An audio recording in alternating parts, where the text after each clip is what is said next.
সরকারি হিসেবেই খাদ্য মূল্যস্ফীতি টানা ১.৫ বছরে বেশি, গড়ে ৯% উপরে।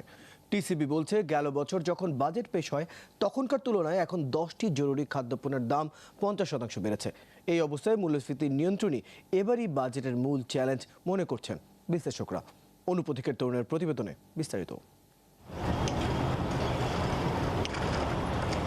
মূল্যস্ফীতির তুলনায় মজুরি বৃদ্ধির হার কম।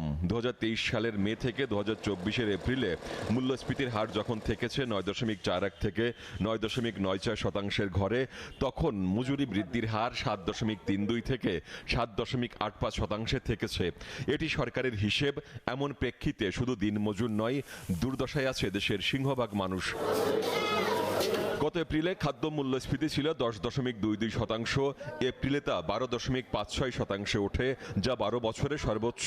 এবার এপ্রিলে সেটি 9.74% নামলেও টানা 22 মাস ধরেই গড়ে 9%-এর উপরে আছে খাদ্য মূল্যস্ফীতি। গত বছরের বাড়তি দামের উপর দাম আরও বেড়েছে। টিসিবির তথ্যই বলছে, গত বছরের এই সময়ের তুলনায় এখন অন্তত 10টি পণ্যের দাম বেড়েছে। এর মধ্যে 50%-এর বেশি বেড়েছে মুগ ডাল, রসুন ও হলুদের দাম। মূল্য বৃদ্ধির দৌড়ে আছে আলু, পেঁয়াজ থেকে শুরু করে মাছ, মাংসও, আর চালও পিছিয়ে নেই। প্রয়োজন তো কিনতে হবে, এখন কম খাইতে হবে, তাই না? মানুষের তো ইনকাম বাড়ে নাই। প্রতি বছরে বাজেটের ফিগারটা বড় হচ্ছে।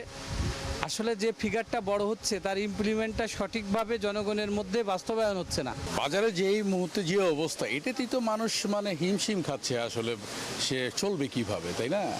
বাজেটের পরে কি ঘটাবে এটা তো বলতে পারি না। বিশেষজ্ঞরা বললেন, চলমান পরিস্থিতিতে চাইলেই হুট করে মূল্যস্ফীতির লাগাম টানা যাবে না। তবে ক্রলিং পেগ পদ্ধতিতে ডলারের দাম নির্ধারণ এবং 9.6 থেকে বেরিয়ে এসে সুদের হার বাজারের উপর ছেড়ে দেওয়ার কি প্রভাব আমদানিতে ফেলবে সেটি দেখতে হবে। টাকার অবমূল্যায়নটা ওনারা মোটামুটিভাবে একটু বাড়িয়ে দিয়ে একটা জায়গায় একটা ক্রলিং পেগ করে একটা ফিক্স করে দিয়েছে আর কি। কাজে এটা নেতিবাচক প্রভাব আর পড়বে না, বরং এটা এখন ইনফ্লেশনের উপর ইতিবাচকভাবে এই জিনিসগুলো অ্যাডজাস্টের মধ্যে, আমি যে কথাটা বললাম যে আমরা দেখতে চাই বা দেখতে পাবো হয়তো যে এটা গ্রাজুয়ালি একটা ইনফ্লেশন রেট কমে আসার উপর প্রভাব ফেলছে। সিপিডির এই গবেষণা পরিচালক অবশ্য বললেন, অনুৎপাদনশীল খাতের মেগা প্রকল্পে বরাদ্দ কমিয়ে বরং সামাজিক সুরক্ষা খাতে বাজেটে বরাদ্দ বেশি রাখলে গরিব মানুষের ক্রয় ক্ষমতা কিছুটা হলেও বাড়বে।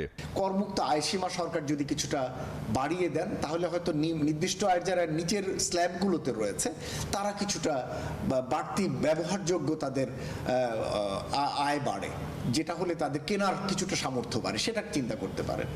তবে বাজেটের বাইরে গিয়ে সরকারকে মূল্যস্ফীতি কমানোর উদ্যোগ নেওয়ার দরকার আছে। দুই অর্থনীতিবিদেরই মত হলো, ব্যবসা করা সরকারের কাজ নয়। তাই পণ্য আমদানি বা টিসিবির স্থায়ী দোকানের মতো পুরনো ও ব্যর্থ ব্যবসায় না গিয়ে বরং সরকারের উচিত বাজারে কেউ মনোপলি করে পণ্যের দাম বেশি নিচ্ছে কিনা সেখানে কঠোর নজরদারি করা। অনুপথিকারী তরুণ, ৭১, ঢাকা।